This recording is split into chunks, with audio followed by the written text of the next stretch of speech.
Bismillahirrahmanirrahim.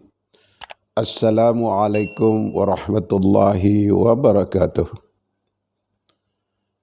Alhamdulillahillazi arsala rasulahu bil huda wa dinil haq liyuzhirahu 'ala ad-dini kullih wa kafa billahi syahida. Asyhadu an la ilaha illallah wahdahu la syarikalah wa asyhadu anna Muhammadan abduhu wa rasuluh. Allahumma salli wa sallim ala Muhammadin wa ala alihi wa sahbihi ajma'in, amma ba'du. Pemirsa yang berbahagia, kajian kita kali ini berjudul Sirami Jiwa Anak dengan Salat. Diambil dari buku Menuntun Langkah Anak ke Surga dan kitab Indeks Hadis dan Syarah karya Buya Alfis Caniago. Pemirsa pencinta Buya Alfis TV umat Muhammad sallallahu alaihi wasallam yang terpilih dan terhormat. Mari kita jemput firman Allah Subhanahu wa ta'ala. Inna salata tanha anil fahsya'i wal munkar. Artinya, sesungguhnya salat itu mencegah dari yang keji dan mungkar. Surat Al-Ankabut ayat 45. Anak-anak kecil yang melihat cara orang tua beruduk dan melaksanakan salat mempunyai pengaruh yang besar dalam proses pelaksanaan ibadah secara benar. Ibadah kepada Allah senantiasa memberikan pengaruh yang mengagumkan bagi anak-anak, sehingga orang tua akan berbahagia melihat anak-anaknya dapat mendirikan ibadah dengan baik. Karena itu, pembinaan ibadah merupakan penyempurnaan dari pembinaan akidah kepada anak-anak kita. Agar jiwanya berkembang, mendapat siraman cahayanya, apabila anak-anak cenderung melaksanakan panggilan agamanya dan melaksanakan dengan baik, ya berarti ia telah menyambut kecenderungan fitrahnya yang ada di dalam jiwanya. Jika ia menyirami dengan ibadah, Dr. Said Ramadan Al-Buti mengatakan agar akidah anak-anak tertanam kuat di dalam jiwanya, ia harus disirami dengan air ibadah dalam berbagai bentuk, sehingga akidahnya akan menjadi tumbuh dengan kokoh dan tetap tegar menghadapi tertebaan badai dan cobaan kehidupan. Rasulullah sallallahu alaihi wasallam bersabda, yang artinya, apabila seorang anak telah mengetahui mana bagian kanan dan mana bagian kiri, maka perintahkanlah ia mengerjakan salat.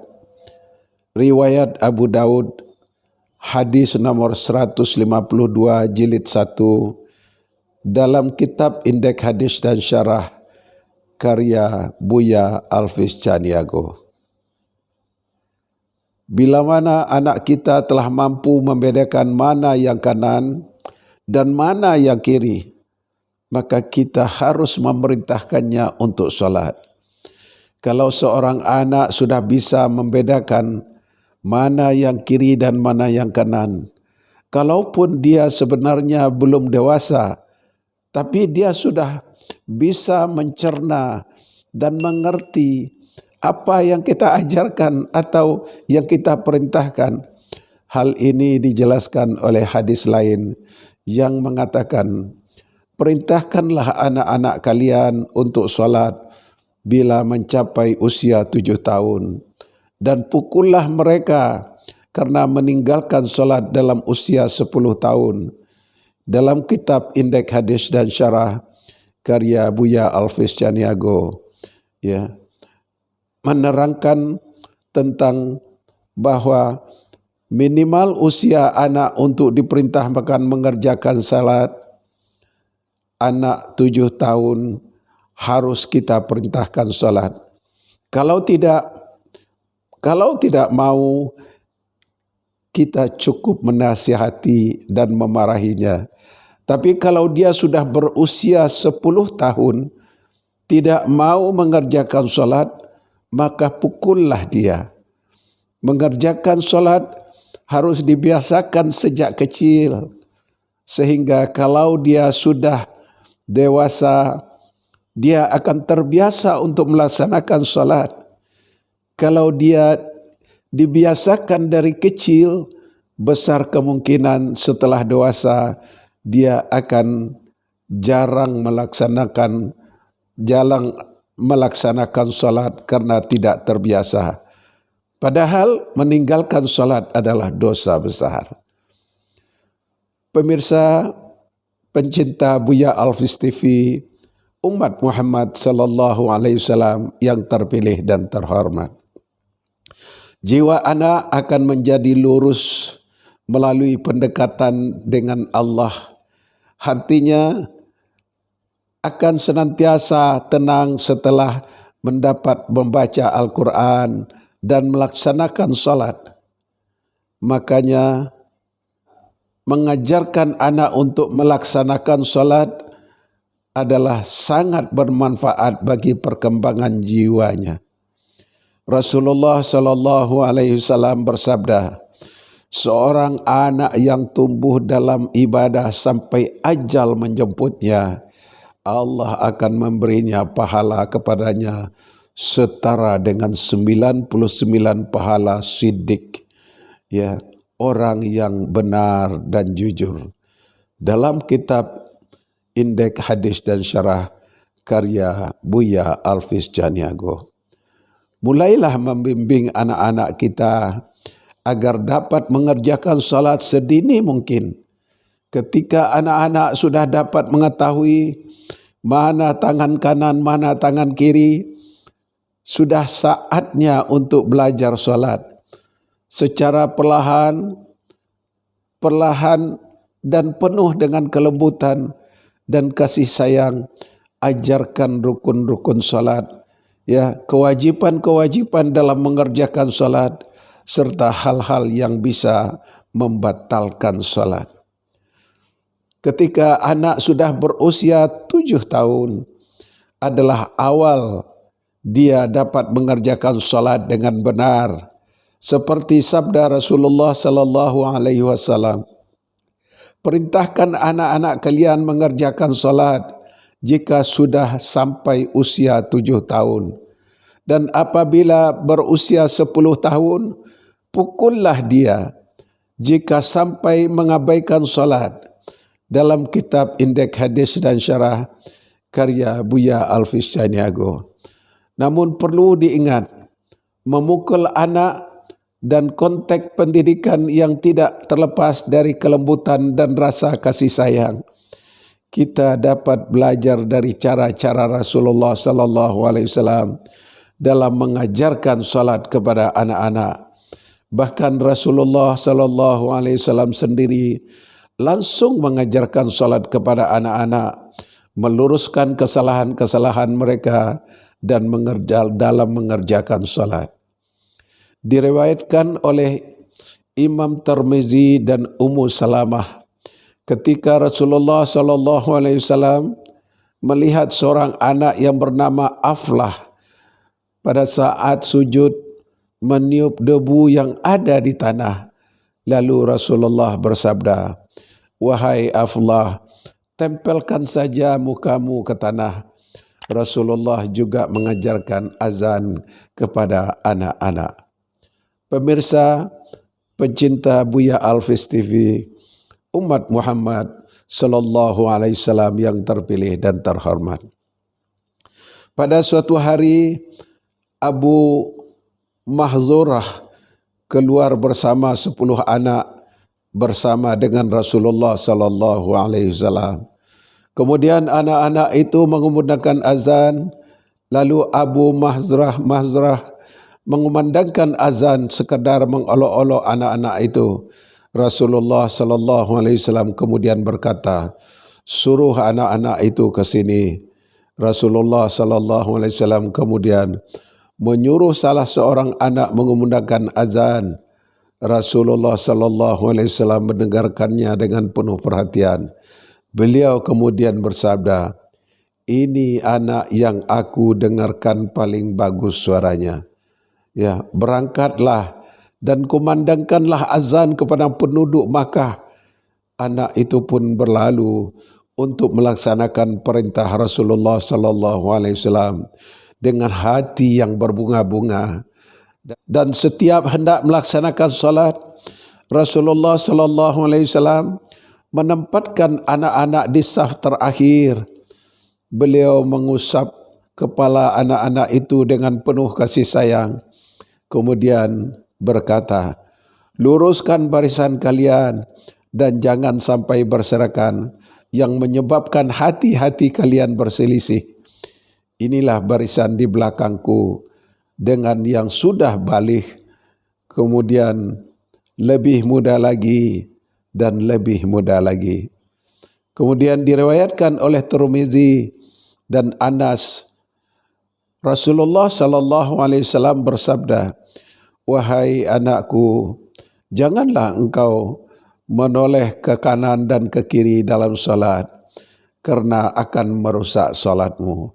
Jika engkau terpaksa melakukan hal itu, maka boleh dilakukan dalam salat sunnah dan bukan dalam salat fardu. Hadis riwayat Tirmizi dan Anas dalam kitab Indeks Hadis dan Syarah karya Buya Al-Fisjaniago. Anak-anak kecil melihat cara orang tua berwudu dan melaksanakan salat mempunyai pengaruh besar dalam proses pendidikan dan pelaksanaannya secara benar. Apabila seorang anak telah dianggap sehat secara kejiwaan dan dapat dilihat dengan fungsinya akal, ya, atau ketika berusia 10 tahun, maka sudah dapat melaksanakan salat dengan benar. Anak-anak dari para sahabat Rasulullah sallallahu alaihi wasallam bahkan tidak hanya memelihara salat 5 waktu, namun senantiasa menambah dengan salat sunnah, dengan salat malam. Ibadah salat bagi anak-anak adalah sebagai sarana hubungan antara dirinya dengan Tuhannya yang menyelamatkan dirinya dari api neraka, dan ini merupakan syiar Islam yang harus dilaksanakan.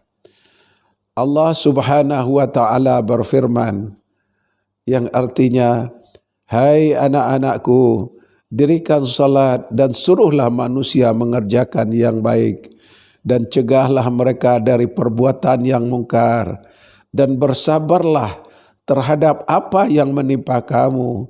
Sesungguhnya yang demikian itu termasuk hal-hal yang diwajibkan oleh Allah. Quran Surat Luqman ayat 17. Pemirsa pencinta Buya Al-Fis TV, umat Muhammad sallallahu alaihi wasallam yang terpilih dan terhormat. Berikut adalah cara atau tips mendidik anak agar mau mendirikan salat. 1. Perkenankan salat pada anak sedini mungkin. Ya. Yang kedua, ikut sertakan anak dalam salat berjamaah bersama orang tua, meski anak belum memahami benar tata cara salat yang seharusnya. Yang ketiga, pada tahap tertentu berilah pemahaman terhadap pentingnya salat. Yang keempat, pada usia 7 tahun, anak sudah harus betul-betul diajari tata cara salat. Jika pada usia 10 tahun, anak sudah mulai meninggalkan salat, pukullah dia pada bahagian tubuh tertentu, selain wajah, kepala dan kemaluannya, atau bagian tubuh lain yang sensitif dan dapat membahayakan. Yang kelima, sampaikan pula hikmah-hikmah di balik salat, termasuk yang terungkap dari hasil penelitian ilmiah terhadap kondisi kesehatan, kejiwaan. Dengan demikian, orang tua harus menambah wawasan dengan sering membaca buku, majalah, artikel, dan lain-lain. Pemirsa pencinta Buya Alfis TV, umat Muhammad sallallahu alaihi wasallam yang terpilih dan terhormat. Demikian kajian kita kali ini, semoga bermanfaat dan semoga kita semua termasuk orang-orang yang selalu istiqamah, tetap lurus di jalan Allah, tidak berbelok dan tidak mau dibelokkan. Bagi pemirsa yang ingin memiliki buku Menuntun Langkah Anak ke Surga, buku Wanita di Wajahmu Kulihat Surga, atau kitab Indeks Hadis dan Syarah, atau buku karya Buya Alfis yang lain, atau bermaksud mengundang Buya Alfis untuk mengisi khutbah dan ceramah, ya, baik di masjid atau di tempat-tempat pengajian lainnya, ya, baik di luar kota ataupun di dalam kota, silakan hubungi 0823 123 45 125 atau 108129163673, atau juga bisa 087766665151. Pemirsa pencinta Buya Alfis TV, umat Muhammad sallallahu alaihi wasallam yang terpilih dan terhormat. Tonton terus sampai habis setiap episode Buya Alfis TV. Jangan lupa untuk like, subscribe, and share, komen, serta klik lonceng agar pemirsa mendapat notifikasi ketika Buya Alfis TV tayang. Buya Alfis TV mengucapkan banyak terima kasih kepada pemirsa yang sudah like, subscribe, dan share.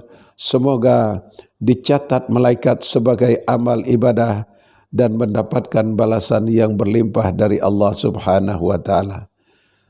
Amin ya rabbal alamin. Rabbana atina fid dunya hasanah wa fil akhirati hasanah wa qina azabannar. Subhana rabbika bil izzati amma yasifun. Wassalamu alal mursalin walhamdulillahi rabbil alamin. Terima kasih atas segala perhatian. Mohon maaf atas segala kekurangan. Billahi taufiq wal hidayah. Wassalamualaikum warahmatullahi wabarakatuh.